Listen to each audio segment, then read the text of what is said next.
What is up, squad? My bad.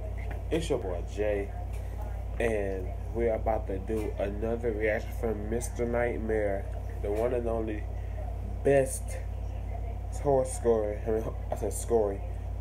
Sorry, the best horror storyteller ever. And I'm surprised they're true. I might send one myself, or I might just make it into a story time here, where it's easier. But this one is called 3 Scary True Chains. Nah, that's 2012. But this is 3 Scary True Sleepover Stories. So let's dive right in. I ain't got no snacks because I just ate my lunch. See, empty. See, I'm free today because my plate's empty. Nothing on my plate. Let's go.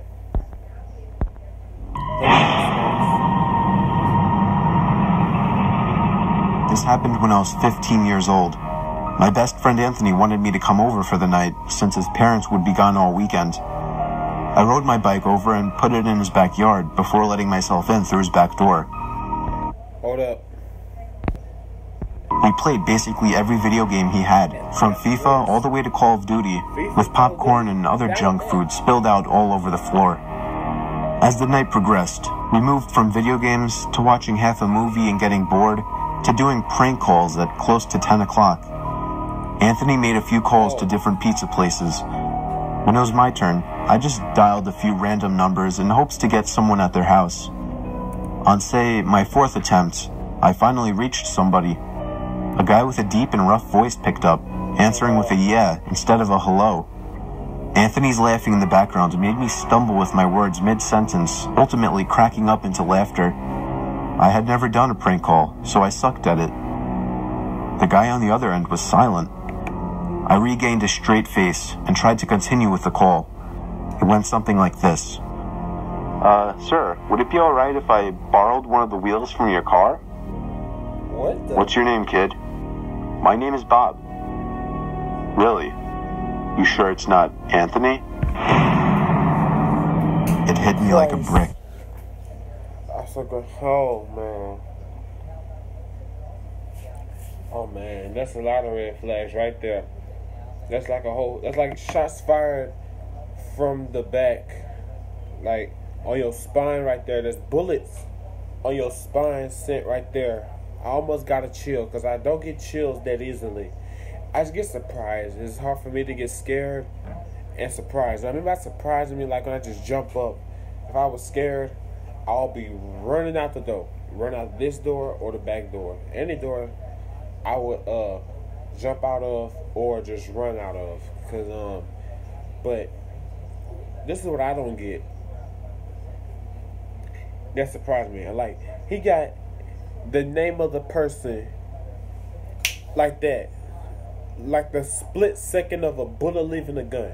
Hate to mention stuff like that though, but I'm an action-packed person, so like wild stuff be in my mind because because I watch a lot of action movies, wild movies, But how can you get somebody's name as soon as you call them?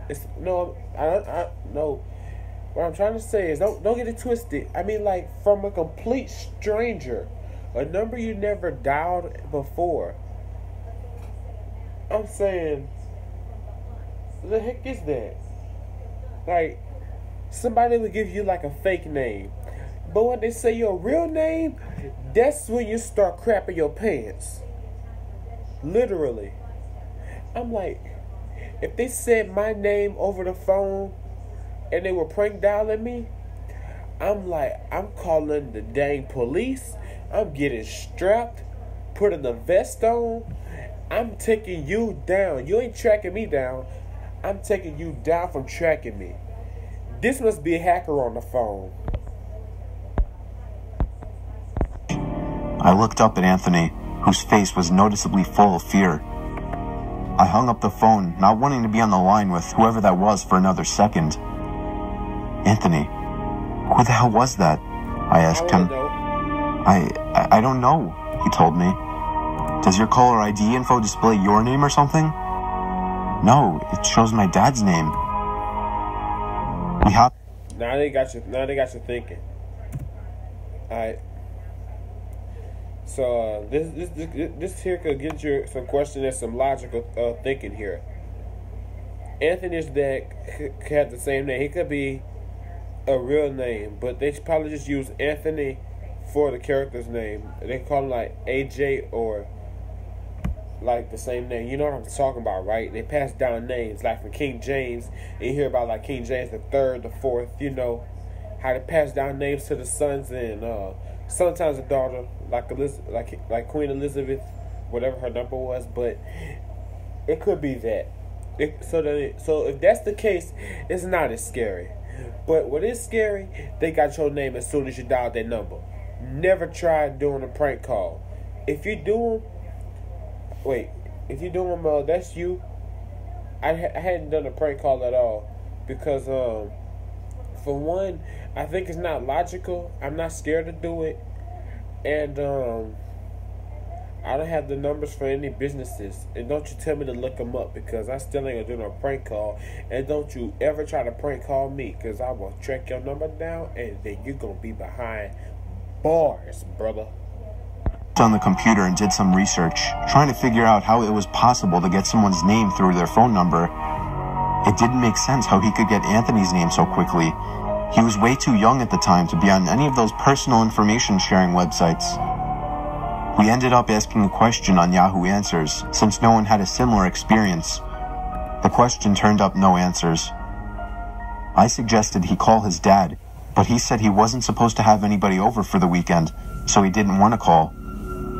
We planned on sleeping in the living room, so we just resumed watching the movie that we hadn't finished from earlier. Right after the phone call had left my mind, me and Anthony looked at each other when we heard his front storm door opening, and then the doorknob to the front door began to turn. It only was able to turn about halfway before the lock restricted it. Anthony turned off the TV, and I went over to the window to see who it was. I spread the blinds open. There was a tall guy standing outside. He noticed the blinds moving and turned to look at me. I practically threw the blinds back into place. Me and Anthony hid in the kitchen, listening for any more noises. We heard the sound of the gate to the backyard opening, as it was right outside the kitchen window. "God damn it," I said. "I forgot to shut the back door."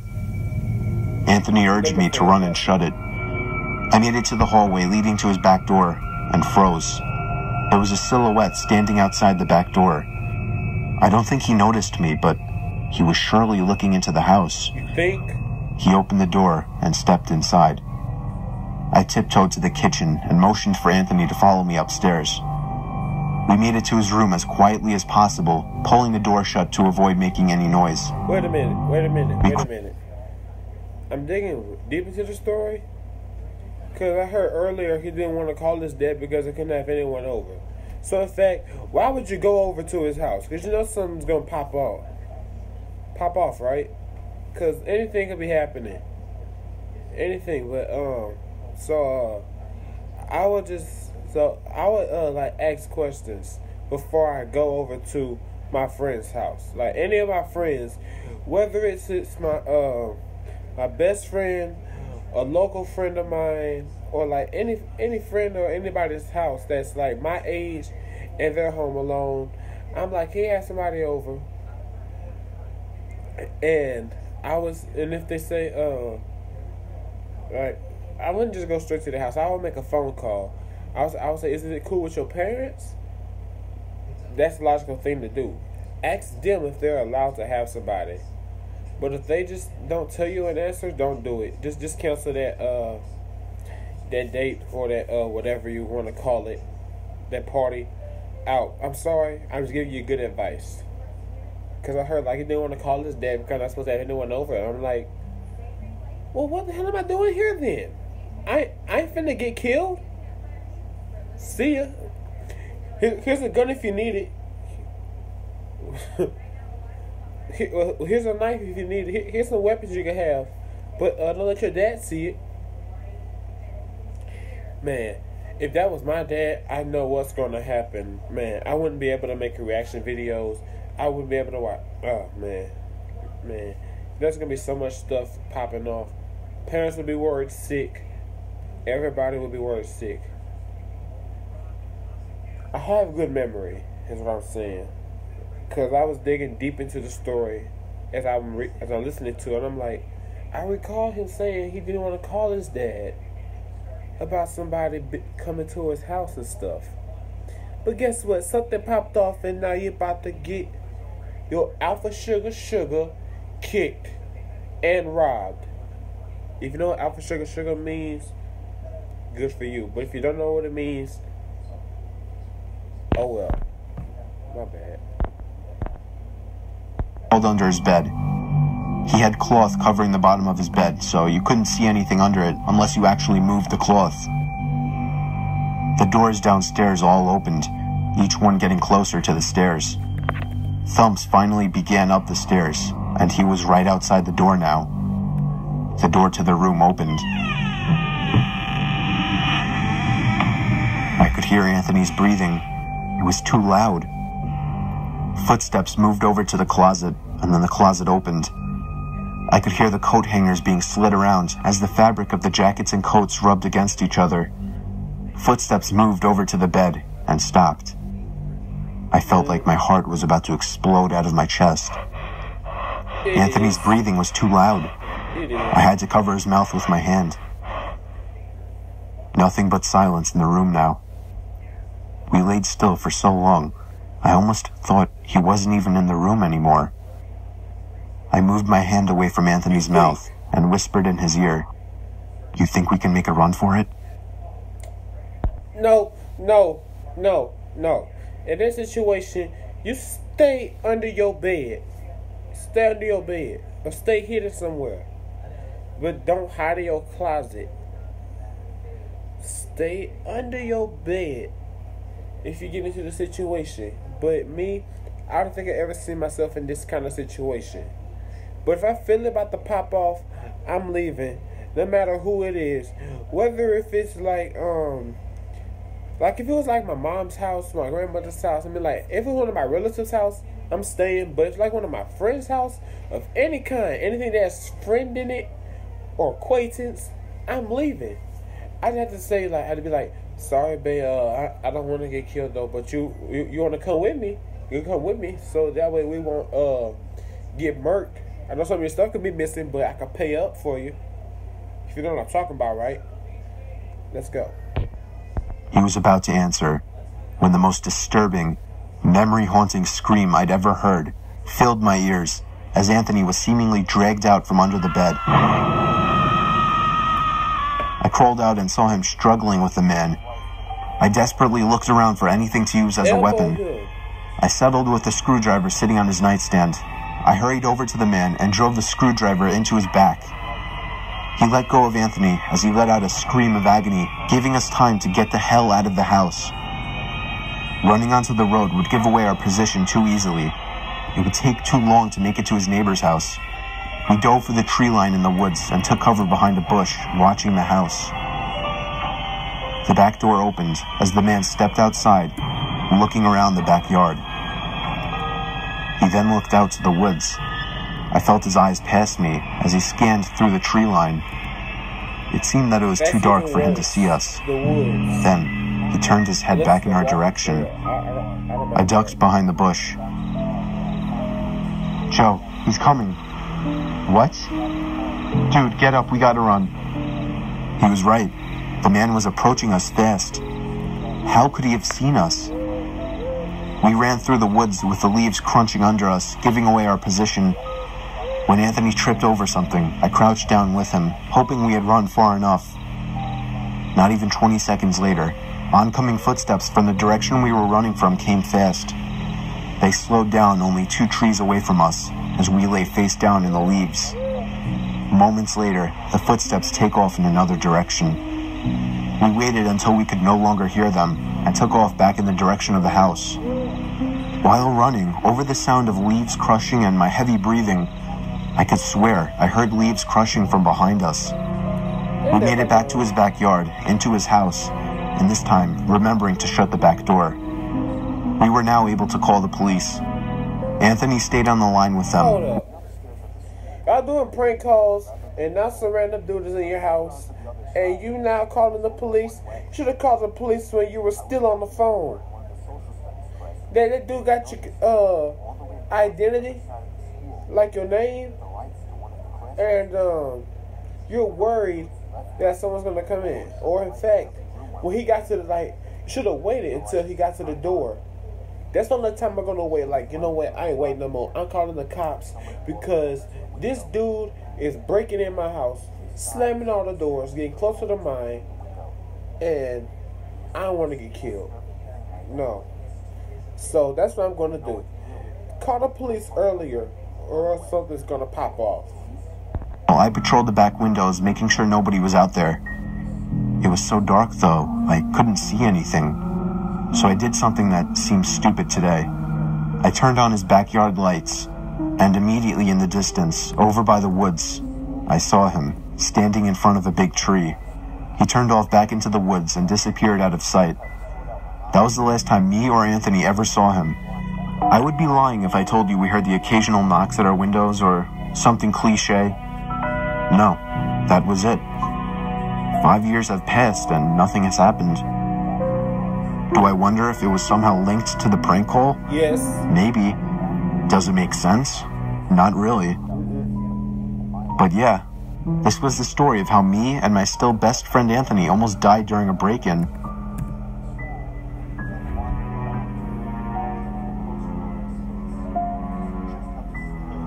Me and my wife have had our fair share of arguments, but there was this one night that she wouldn't stop bitching over the stupidest shit. It got to the point where I forgot to put the toilet seat down, and she lectured me at the top of her lungs with an ear-piercing voice that I just couldn't take it anymore. I called my buddy Paul up, and he told me I could crash there for the night. To the girls that are watching this, I'm sorry, but if I ever come across somebody just yelling at me for something that could be simply fixed, like if you do that with me, I'm leaving yours. I was exhausted, and I didn't need to deal with my crazy wife at the time. Paul had a huge house, which was another thing my wife always yelled at me about, how all my friends have nicer houses than us. We had a few beers and had a bro chat. He suggested I stay there for as long as I needed, but I assured him I'd only stay for one night. I didn't want to be a bother. I slept in one of his guest bedrooms. Surprisingly, he has 3 guest bedrooms, but has only needed to use one of them so far. He never uses the other 2 bedrooms, and only plans on using them for a party or something like that. All 3 guest bedrooms in the house are lined up next to each other, while Paul's bedroom is across the hall. It's a weird setup for sure, but it let me hear strange noises. Yeah, that's a hell of a setup. 3 guest bedrooms, and I think either 2 or 3 others are being used by you and your wife and your kids. I'm like, dang, it's like a house for like a celebrity, man. What job gave you this? I know some jobs I know people that have a house like that, and shoot. Coming from the next room over, I assumed it was Paul doing something in there, but it quickly got annoying, so I decided to just walk over and see what was going on. I tried the doorknob, but it was locked. I cracked the door open to Paul's room and asked him what the noise was. He was already in bed as well. He didn't hear anything. Upon asking why he kept the door locked, he told me he always keeps those 2 doors locked, as he keeps some personal belongings in there. I warned him that there was a strange noise coming from the room, and he told me to just go back to sleep, and if I continued to hear it, come back to him. So I did. I went back to bed, and the noises were completely gone now. A half hour passed. I was starting to drift off to sleep at last, when I heard the slightest tap on the wall. It came from the other side, the next room over. It was followed by a faint voice. I jolted up from the bed and ran back to Paul's room. This time, he took me seriously. He got the key to the 2 doors and unlocked the one next to mine. Keys. We stepped inside and felt a breeze hit us on the way in. The window was completely open, along with the closet. We dug through the entire room. The bed had marks on it as if someone were on it. The closet was full of empty bags. and his valuable belongings that were in his drawers were gone. Paul suddenly ran out to the hallway. I was confused at first, but I caught on quickly as he was checking the other room. I was right by his side as he unlocked the door to the third guest bedroom, and the first thing we saw was a black figure jumping out the window onto the patio roof. Paul was about to jump out after him, but we instead both ran outside through the back door in hopes to catch him. He was gone already. It's a good thing we didn't catch him though, because what we found in this room was far more disturbing. The white sheets on the bed were stained with blood. The closet had the butcher knife he had been missing sitting on the floor with a few blood spots on it. And of course, all of his valuable belongings were gone. These people, most likely homeless and likely dangerous drug addicts, were living in his home for a little more than a week. He had even mentioned something about how fast his food goes, and yet he's so skinny when we were drinking. That made a lot more sense now. As far as we know, none of them were ever caught.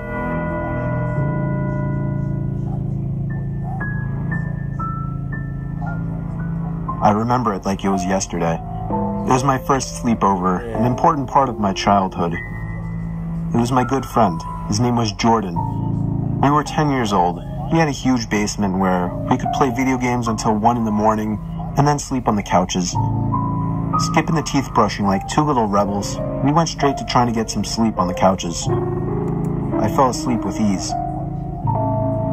I woke up at some unknown time. I realized the TV was still on, with a blank screen. It was giving off a very dim light, but it was enough to notice something in the far corner of the basement by the stairs.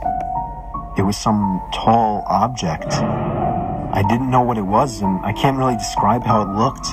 All I know is it almost reached the ceiling. The sound of the TV turning off and the small amount of light vanishing was almost enough to make me start screaming. I shut my eyes and just laid there motionless. I don't even remember falling back asleep. All I remember is waking up to a sudden and horrid screaming coming from upstairs.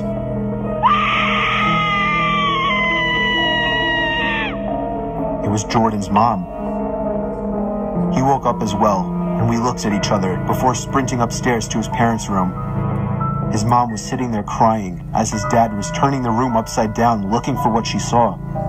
He barged out past us looking for anybody in the house, but there was nobody in the house. No signs of entry or exit. I'm still friends with Jordan today, and the last time I brought this up, he said his mom doesn't like to talk about it, but she did once admit she saw a tall, dark figure standing by their bedroom door. I'm undoubtedly sure that's what I saw in the basement that night.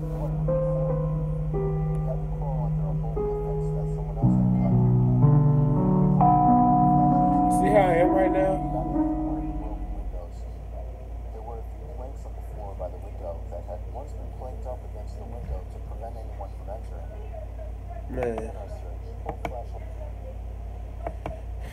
I was so still. I was only breathing. Hold up.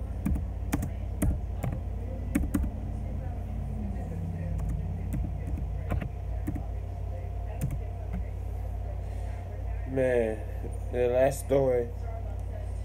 Dang. But I think the first one was the worst. And the third one wasn't a charm. It's the third time. No. All of them had red flags, but I think the first one had the most red flags because most of these would be like a lesson for the teens, seeing what happened. Like me, I already know what could happen if you do a prank call.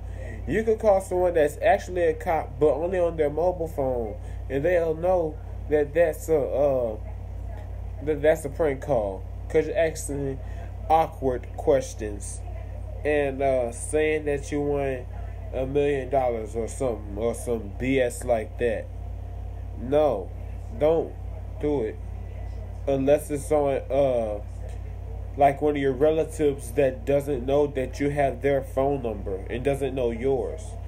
That I'm down with. I could do a prank call like that. But it's just on a stranger. You don't know if they're like some kind of I'm not sure if YouTube let me do this. I can just mouth the words like, you don't know if they're like rapist or criminal, drug dealer. You don't know that. But all or never, don't do a prank call. I ain't gonna do a prank call. If you feel like you can do a prank call, just go ahead, go down with it, and see what's gonna happen. Probably the same thing like the first horror story that was on Sleepovers. But the third one, it had me so quiet, I didn't know when to pause it and explain it. I don't know how to explain it, but it seemed like the most scary one. If I take a nap, I know I won't get nightmares anyway, because it's just straight out like random but still scary. I mean, by random, it's hard to explain.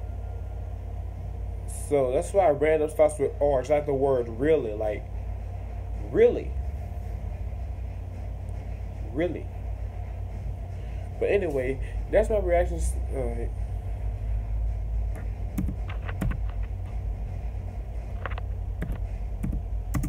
So anyway, that's my reaction story. I mean, not my reaction story. That's my reaction videos. So like, comment, subscribe, and subscribe to Mr. Nightmare, or else you'll get a nightmare. LOL, man, I suck at jokes sometimes. But anyway, I'm out. See you in the next reaction, and deuces.